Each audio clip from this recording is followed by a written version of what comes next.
Border guard Bangladesh সীমান্তে নিরাপত্তা নিশ্চিত করার পাশাপাশি অস্ত্র ও মাদকদ্রব্য সহ অন্যান্য অবৈধ মালামাল ও গবাদি পশু চলাচল বন্ধে সীমান্ত এলাকায় নিয়মিত টহল পরিচালনা এবং বিশেষ টহলের মাধ্যমে নিরাপত্তা জোরদার করেছে।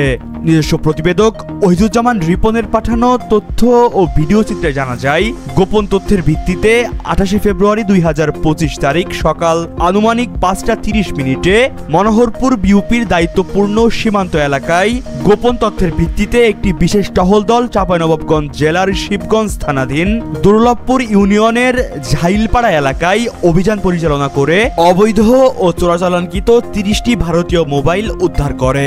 ধারণা করা হচ্ছে মোবাইলগুলো চোরাচালানের উদ্দেশ্যে সীমান্তের নিকটবর্তী চরে লুকিয়ে রাখা হয়েছিল। উদ্ধারকৃত মোবাইল চাঁপাইনবাবগঞ্জ শুল্ক কার্যালয়ে জমা করার কার্যক্রম প্রক্রিয়াধীন।